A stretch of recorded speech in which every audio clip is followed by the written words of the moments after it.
જય માતાજી, જય ક્ષત્રિય।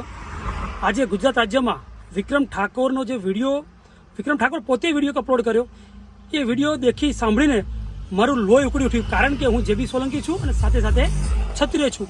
તમને બધાને કહેવા માગું છું, જેટલા ક્ષત્રિયો છે બધાને, કે આપણા વિધાનસભાની અંદર ભાજપના ઘણા ધારાસભ્યો છે આપણા સમાજનો, તો એ લોકો કેમ વિરોધ કરતા નથી? શું તમને વસીકરણ કરવામાં આવ્યું છે? મને એવું લાગે છે। સાથે સાથે ગુજરાત રાજ્યના જેટલા પણ સહકારી સંઘ છે, જે ડેરીઓ, એ ડેરીમાં તમે જોજો, ગુજરાત રાજ્યની એક બી જિલ્લામાં, એક બી ડેરીમાં ક્ષત્રિય ચેરમેન નથી, ડેરીમાં નથી। કેમ નથી?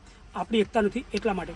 હાલનો મુદ્દો એક જ છે કે વિક્રમ ઠાકોરને દરેક કલાકારોને વિધાનસભામાં બોલાવવામાં આવ્યા સન્માનિત માટે। તો વિક્રમજી ઠાકોર એટલે વિક્રમ ઠાકોર ગુજરાતનું ઘરેનું, ક્ષત્રિય સમાજનું ઘરેનું, અને ગુજરાત રાજ્યના દરેકે દરેક ગુજરાતી પિક્ચર હિટ આપનાર વિક્રમ ઠાકોરને એકલા જ, એટલે ટૂંકમાં વિક્રમ ઠાકોર નહીં, ક્ષત્રિય સમાજના દરેકે દરેક ક્ષત્રિય સમાજના જેટલા પણ કલાકારો છે, વિક્રમ ઠાકોર નહીં હો, દરેકે દરેક એકાએક ક્ષત્રિય કલાકારને બોલાવવામાં આવ્યા વિધાનસભામાં નથી। અન્ય કલાકારોના, અન્ય સમાજના કલાકારોને બોલાવવામાં આવ્યા, હું એમનો વિરોધ નથી કરતો, પરંતુ અન્ય સમાજના કલાકારોને બોલાવવામાં આવ્યા તો વિક્રમ ઠાકોરને કેમ નહીં?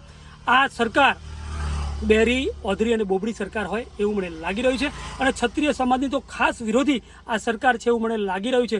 એટલે હું ક્ષત્રિય સમાજોને વિનંતી કરું છું કે વિક્રમ ઠાકોરને દરેક જિલ્લાએ આપણા ક્ષત્રિયો ભેગા થઈને સન્માન આપવું જોઈએ, કારણ કે વિક્રમ ઠાકોર આપણા સમાજનો છે।